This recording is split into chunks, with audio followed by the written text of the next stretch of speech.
and also that help sustain and help build a thriving community within West Africa.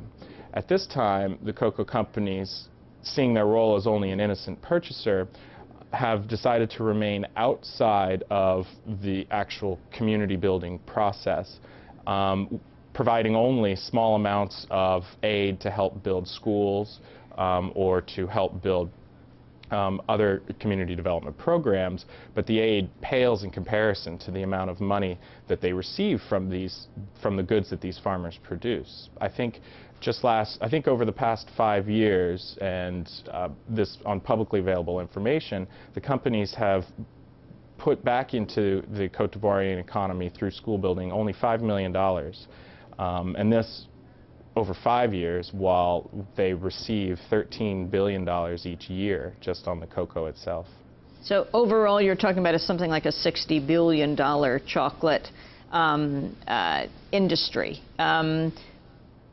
Roughly, or less than 1% is fair trade. But can you talk about what you consider the good companies, companies that are concerned about the labor, and where people can go to get chocolate that doesn't cause pain by those that are forced to cultivate it?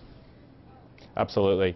There are 3 particular chocolate companies that have done an excellent job of developing the local communities and bringing in the farmers as stakeholders, meaning that in one particular company, Divine Chocolate, which is a company based out of England, but has just now begun sales across the United States.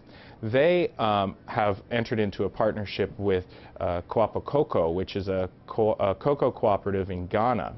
And the company itself is owned by investors in England, but also, I think, and I don't have the number offhand, but I think it's around 45% of the company is owned by the African farmers themselves.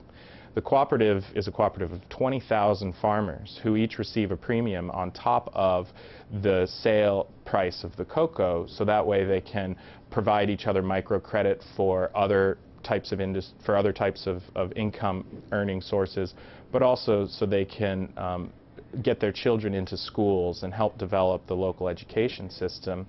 And Equal Exchange, which is a company out of Massachusetts, is an excellent company that works with a cooperative in the Dominican Republic on the same basis, where they provide a premium.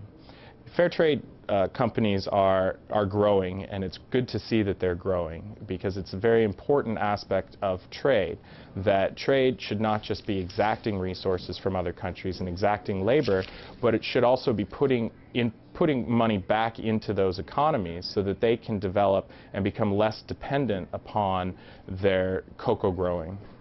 I want to thank you very much, Brian Campbell, for joining us, attorney with the International Labor Rights Fund. We'll certainly link to your site to get more information. People can go to our site at democracynow.org. As we turn back now to conflict diamonds, known as blood diamonds.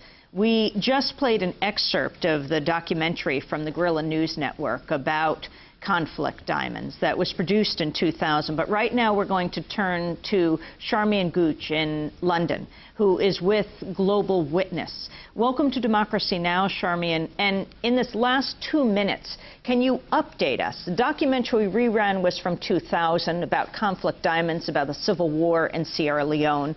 What is happening today?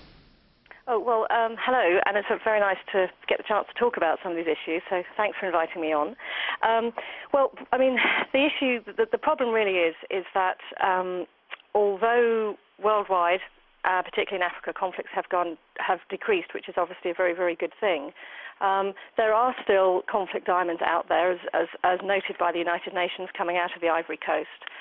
And diamonds, you know, in the last, we're talking very recently, we're talking the late 90s, mid-90s, late 90s, and, you know, the early stage of this, you know, early 1999, 2000, 2001, 2002, large quantities of conflict diamonds, these blood diamonds, were getting into the trade.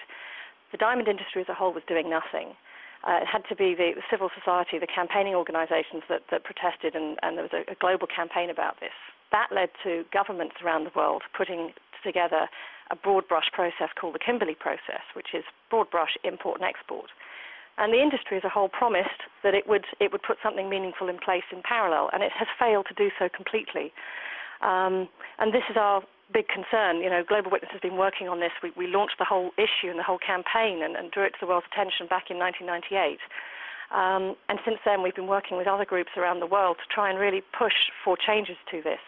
And that's why Global Witness and Amnesty have been raising concerns around Valentine's Day, which is traditionally one of the biggest sales points in the year for diamonds and diamond jewelry. Just to say to consumers, you know, you have some power here. You can take action. There's a set of sort of 4 really simple questions that you can ask, and you can do something about this. Because the industry on its own, it's absolutely failing as a whole to live up to its promises. What are the 4 simple questions? 4 simple questions. When you go into a jewelry store, if you really want to buy a diamond, the 4 questions are: do you know where your diamonds come from? Can I see a copy of your company's policy on conflict diamonds? Can you show me a written guarantee from your diamond suppliers that states your diamonds are conflict-free? And fourthly, how can I be sure that none of your diamonds, none of your jewelry contains conflict diamonds? Now, that's a lot. I know there's quite a lot there. If anyone wants to, they can have a look at the globalwitness.org website or the Amnesty International website. There's a leaflet there they can print out that's got all that information in it. And we will link to that. Charmian Gooch, I want to thank you for being with us, co-founder and director of Global Witness, on the line with us from London. Happy Valentine's Day. Thank you. Bye-bye.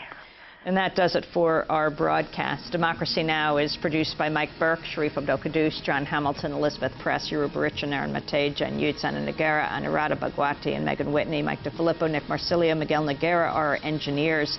We have a job opening at Democracy Now!, a TV producer job. We hope you have proficiency in Final Cut and Photoshop and the news overall, globally and here at home.